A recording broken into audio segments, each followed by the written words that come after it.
वैसे तो लोग सोने से काफी ज्यादा लगाव रखते हैं। किसी भी खास मौके पर सोने से बने आभूषण पहनना इनका शौक होता है। लेकिन इस नदी में सोने का कण कहाँ से आता है, यह आज भी एक रहस्य बना हुआ है।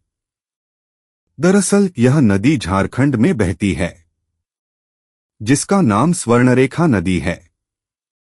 स्थानीय लोगों का ऐसा कहना है कि सोने के कण मिलने के कारण इस नदी का नाम स्वर्ण रेखा रखा गया है। इस नदी की रेत में सोने के कण मिलते हैं। यहाँ रहने वाले लोग रेत से सोने का कण निकालते हैं, जिससे उनका जीवन यापन होता है।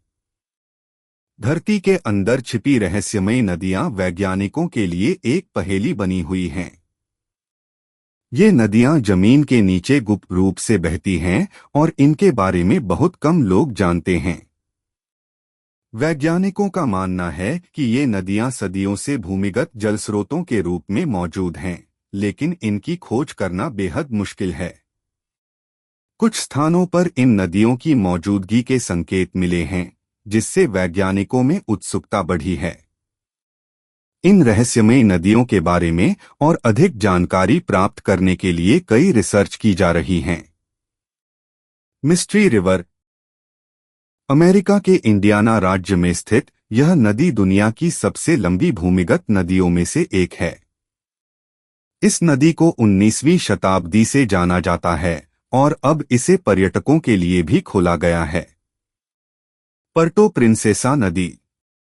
दक्षिण पश्चिमी फिलीपींस में स्थित पर्टो प्रिंसेसा नदी लगभग 5 मील लंबी है और यह भूमिगत गुफाओं के माध्यम से बहकर समुद्र में मिलती है। यह नदी यूनेस्को की विश्व धरोहर स्थलों में भी शामिल है। सैंटा फे नदी। उत्तरी फ्लोरिडा में बहने वाली सैंटा फे नदी लगभग 121 किलोमीटर तक बहती है।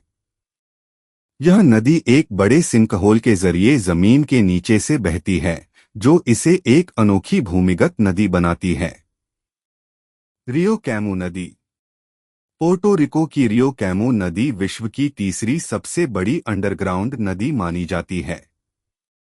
यह नदी 1 लाख साल पुरानी गुफाओं से होकर बहती है। लबॉइच नदी। फ्रांस में बहने वाली लबॉइच नदी यूरोप की सबसे लंबी भूमिगत नदी मानी जाती है।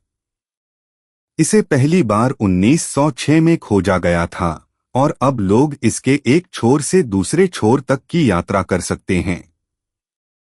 सरस्वती नदी। भारत के प्रयागराज में गंगा, यमुना और सरस्वती के संगम का विशेष धार्मिक महत्व है। हालांकि सरस्वती नदी भौतिक रूप से नजर नहीं आती, पर मान्यता है कि वह धरती के नीचे बहती है। साउथ अमेरिका के अमेज़न बेसिन में ये नदी बहती है। इस नदी का नाम शानैतिन पीश का है, इसे ला बोम्बा भी कहते हैं। इस नदी का पानी इतना गर्म रहता है कि अगर कोई जीव उसमें गिरे तो तुरंत मर जाए। बता दें कि इस नदी की लंबाई 6.4 किलोमीटर है। वहीं चौड़ाई 82 फीट व गहराई लगभग 20 फीट है। इस नदी की खोज साल 2011 में हुई थी। बता दें कि इसे दुनिया की इकलौती उबलती नदी, only boiling river in the world के नाम से भी जाना जाता है। आपको जानकर हैरानी हो सकती है कि इसकी खोज एक युवक ने अपने दादाजी से कहानी सुनने के बाद की थी। इस युवक का नाम एंड्रीज रुजो है। आयरलैंड शहर के ठीक नीचे बहती है फारसेट नदी। इस नदी के नाम पर ही इस शहर का नाम बेलफास्ट रखा गया है। बेलफास्ट की तरक्की और समृद्धि में भी इस नदी का अहम रोल है, लेकिन आज ये नदी दुनिया की नजरों से ओझल होकर खामोशी से जमीन के नीचे बहती है। स्पेन में खूनी नदी के नाम से विख्यात एक नदी है। रियोररी नामक इस नदी में एक ऐसा खनिज पाया जाता है जो हवा के संपर्क में आते ही इसके पानी को लाल रंग में बदल देता है।